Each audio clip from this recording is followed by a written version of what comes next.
I'm Dr. Stephanie Hayes, clinical psychologist at Algoma Family Services. We're going to be talking about trauma-informed care. What is trauma? What are childhood adverse experiences? How trauma impacts the developing brain? As well as what can we do to be more trauma-informed in our approach, to provide trauma-informed care, and to really help those around us who may have experienced trauma. Because we're talking about trauma and it can be triggering and pretty intense for some people, please listen to yourself, and if you do need to take a break, please do so. What is trauma? The most commonly used definition is by SAMHSA, and it's that trauma relates to an event or a series of events that are experienced as harmful or life-threatening or emotionally harmful, and that have lasting effects on the individual. So that could be psychological, emotional, they've impacted the person. So when we talk about trauma, there's a wide range. There are so many different events. And it's important to realize, though, that what may result in trauma for one person may not result in trauma for another. So really it's about the interaction between the event, the level or the perceived experience of it, so how that person experienced it, and then how it has affected them. So it can really be different for lots of different people. So the same kind of natural disaster may lead to trauma for one person and may not lead to trauma for someone else, depending on a whole bunch of other background factors that we can talk about a little bit later.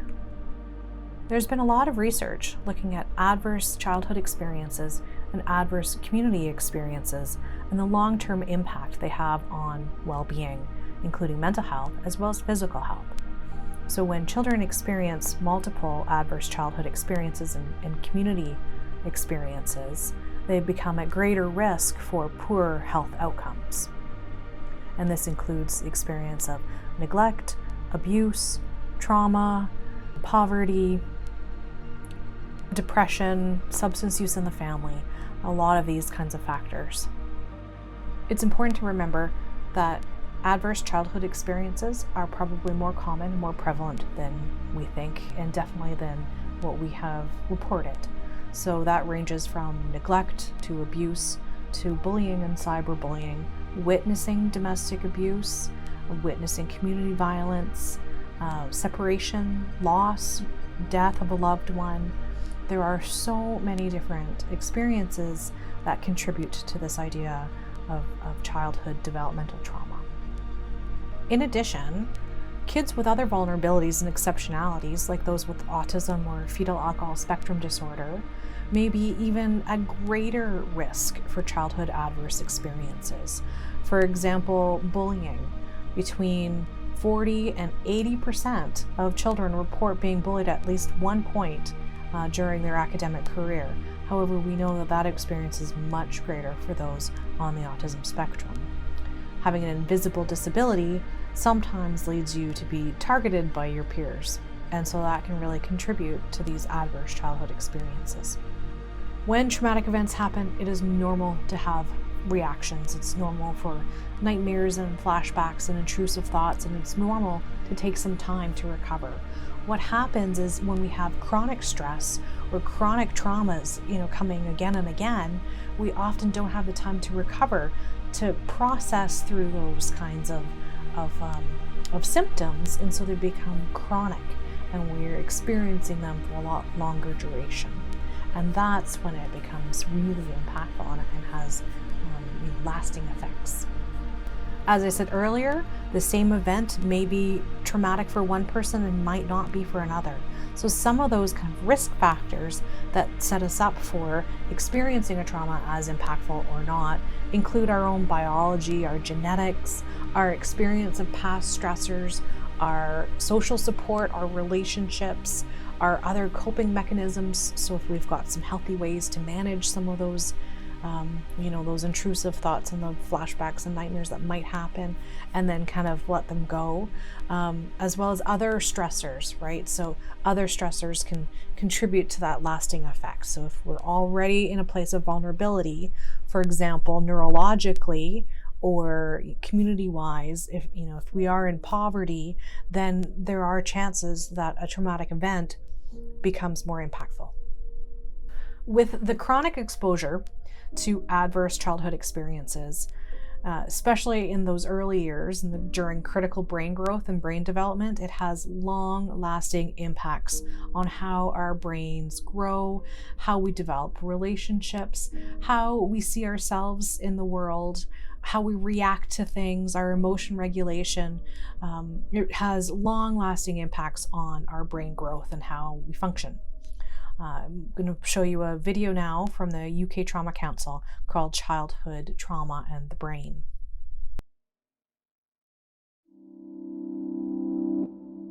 Brain development is much more than a story about biology.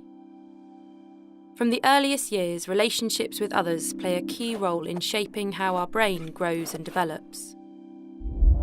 Early relationships, where there is abuse and neglect, have a long-term impact on children.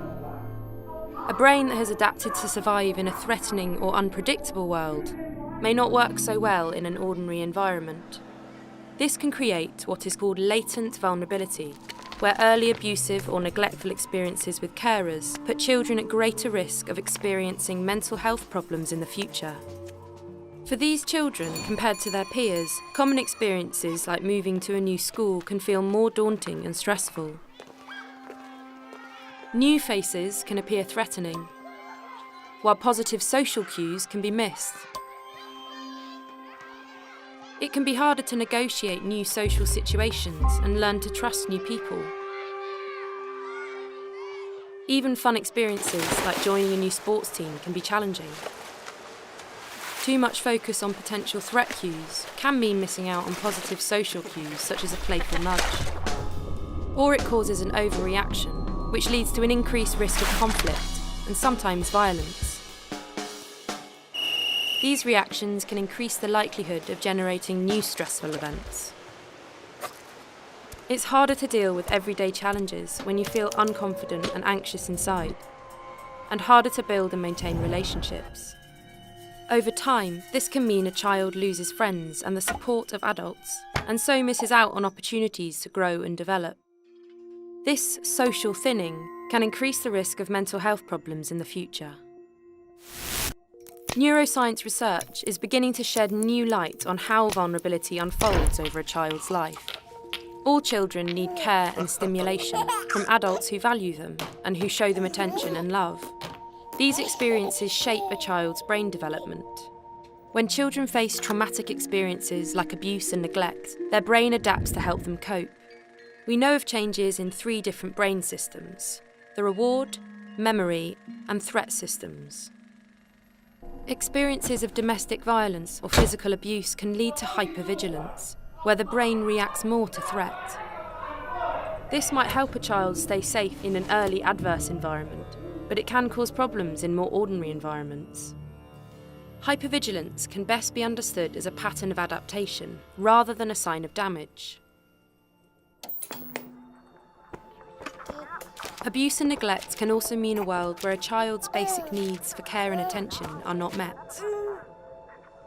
This can shape the brain's reward system, the part of the brain that helps us learn about positive aspects of our environment and motivates our behaviour. Over time, the brain's reward system can learn to respond differently to things like positive social cues. Neuroscience studies have also pointed to changes in the autobiographical memory system, our memory of everyday past experiences. Following trauma, negative memories appear to become more salient, which means they become more prominent than positive ones. And everyday memories can also become less detailed. This is a problem because we need to draw on past experiences to help us deal with new social situations. Neuroscience research is showing how childhood trauma can create latent vulnerability, increasing the risk of later mental health problems like anxiety and depression. This vulnerability is not just located in the child, but arises through their relationships. Helping children who have experienced trauma still requires ordinary boundaries and consequences, but it also requires us to step back and reflect and see behaviour that we find challenging in a different light. A child may simply be doing their best to survive now, with brain adaptations from the past. We know a child's brain has the capacity to continue to adapt. For this to happen, They need our help to build and maintain trusted relationships, manage everyday stressors, and prevent new ones from happening. We need to encourage them to try again and believe things can be different. This is far from an easy task and takes time. Science is helping reframe our understanding of childhood trauma. Seeing children's behaviour in a new light can mean we respond differently. But there is much still to learn. Working together, we can develop more effective approaches that promote resilience and recovery. We can help children build trusting relationships and create opportunities for their brains to adapt in new ways.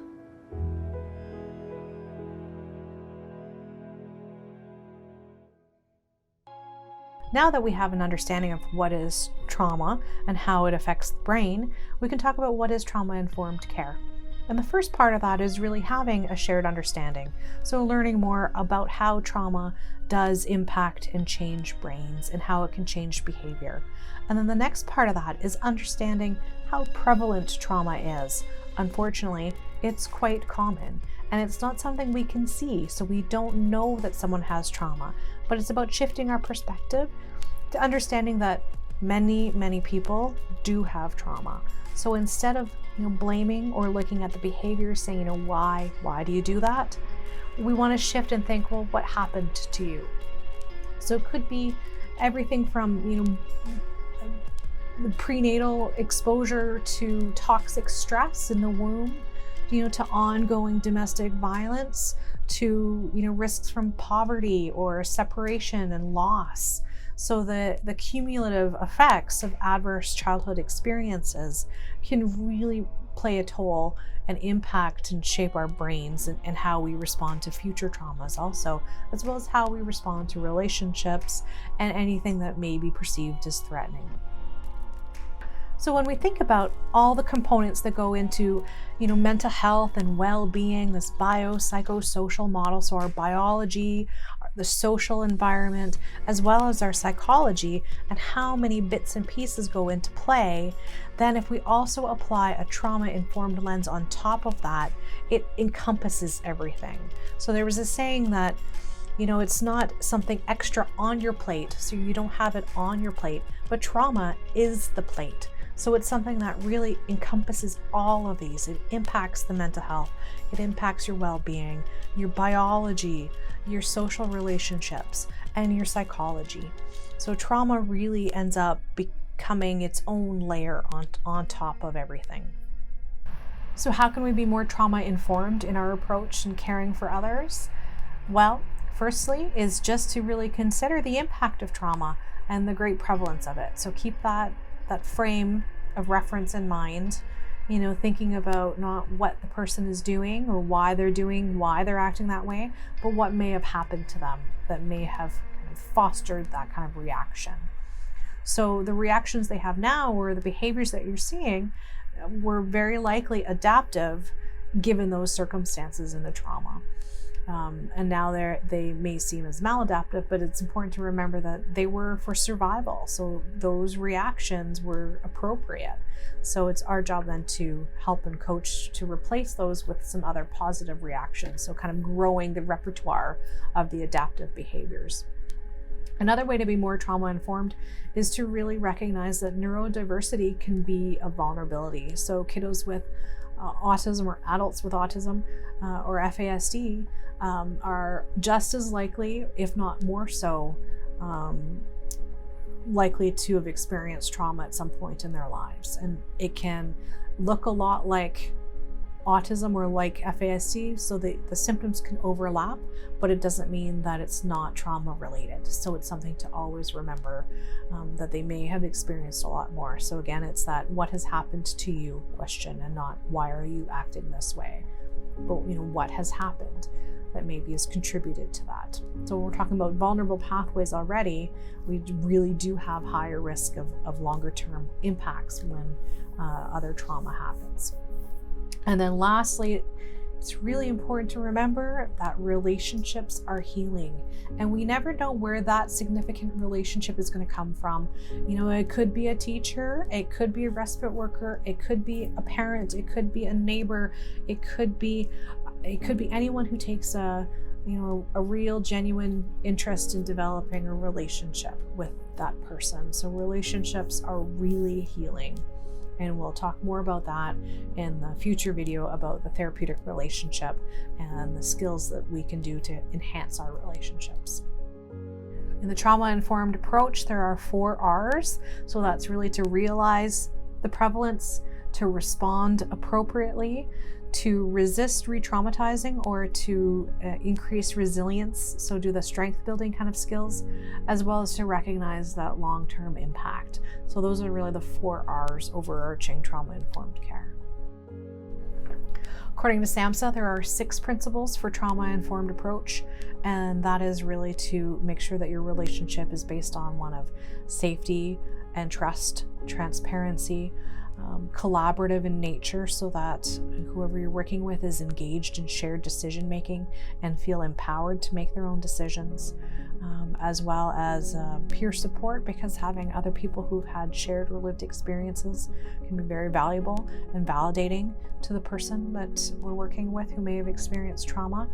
And also to really remember that lens of culture and gender and history. And so trauma can come from all of those areas as well. And so trying to be as aware of maintaining that dignity and respect as we can, while providing really a safe and transparent and supportive relationship.